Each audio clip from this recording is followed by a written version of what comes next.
we've just kind of seen that Garrett Wilson can still produce. I don't want to say regardless of who's at quarterback, but he's been in some pretty bad situations and he's just so talented. Whereas like I know there's some other guys that you mentioned, like Blake Neighbors, for example, is very, very talented.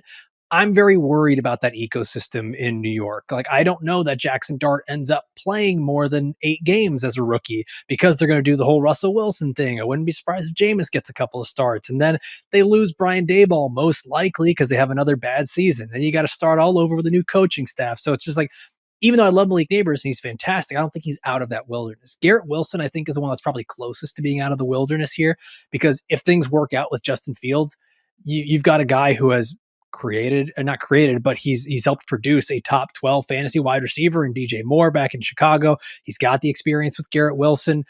It could be one of these things that just happened to work out. I'm actually most excited about, I mentioned ecosystem. It's the actual offensive system around him. And the new offensive coordinator is, I want to say the name right. It's Tanner Engstrand coming in from Detroit.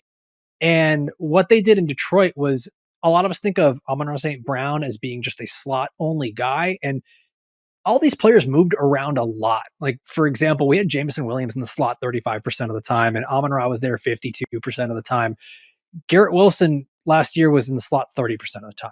I'm excited to see how they actually just move him around and get him into creative positions, get him into better spots where he can not only just get open, but catch the ball and run in space. That's just something like the New York Jets offense has not been fun or creative to watch for years. Get him moving around prior to the snap. That's what I really want to see for Garrett Wilson because he's so damn good and we just have not gotten that. So for me, it's a little bit of the quarterback thing, but it's a lot of the offensive ecosystem.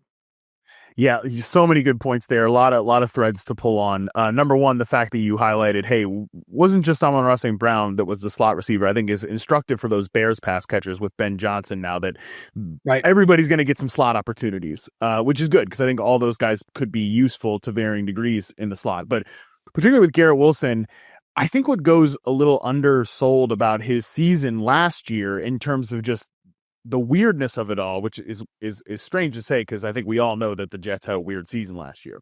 But like when he was originally, like without Devontae Adams on the team, he was mostly just kind of the static X receiver, and he has been ever since Nathaniel Hackett took over there because that's because this is what Rodgers wants. He wants a rather traditional, like kind of static offense where the number one read in the concept is for the most part an X receiver, which is almost the complete opposite of what they did in Detroit. And I don't really know how much Tanner Engstrand is going to bring from Detroit to New York because you just look at the players and it's very different, right? I mean, they certainly look like they're going to be run heavy, which obviously the Lions leaned on the run as well. But yeah, that's a good point that I hadn't really considered because this is another guy, Garrett Wilson, I absolutely love. Like these 2022 receivers, Drake London, who's going to come up in a little bit, Chris Olave, who we already talked about, Garrett Wilson. Like these guys are so good. Even Jameson Williams. Like, and I think the perceived gap in like the dynasty community between how good some of the last year's rookies are to like these guys is too big. Like I think these guys are all very tight in terms of talent. I just think these 22 guys have just gotten really unlucky. So I'm trying to not sell myself a story about how, oh yeah, DJ Moore season, like that's what's coming down the line for Justin Fields and Garrett Wilson. You are not helping the situation, Alfredo, because you made a lot of really good points about how he can be deployed in this offense. So I'm just trying, like, how instructive do we think that DJ Moore season with Justin Fields is in this situation?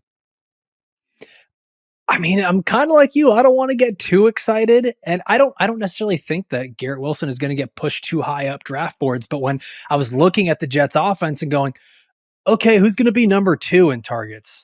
Is it Mason Taylor? Is it really going to be the rookie tight end who's like, I don't know. I really don't know the way that this whole target tree is going to pan out. They could be getting a lot of passes to the running back, which was not really something Fields did until he got to Pittsburgh. So yeah, like I think it's more probable than not that Garrett Wilson actually ends up having a DJ Moore-esque season. Now, I don't want to reach for him. I don't want to get over my skis and say like, I'm getting this guy around earlier than everyone else, but I think there's going to be, it's a lot of that, perception is reality thing is like, oh, well, Garrett Wilson's not good because the Jets haven't been good. And I keep drafting him higher and he keeps performing lower. Whereas I think now it's going to be the Goldilocks thing where it's like the ADP is going to be just right based on the production we could be getting from him. And we could actually end up with a lot more production than we expect. It is a little, I mean, wide receiver 17 in consensus rankings right now is, I'm not going to say it's aggressive. It's certainly less aggressive than it was the last couple of seasons, but to me, I just feel like you're kind of hitting it close to the ceiling overall here. So, I think with Wilson, we're looking at a pretty good spot for him to go here. I just think Fields has to play a lot better than he has for him to truly get out of the wilderness, if that makes sense. Because Fields at this point still career-long kind of sack issue, which has really been debilitating in like robotic style of play. So, in order for him to be out of the wilderness, I think Fields just has to play better than even that one season with DJ Moore, which the Bears summarily moved on from Fields after that. Unique opportunity, unique situation, but nevertheless, still we're pretty happy to move on from him.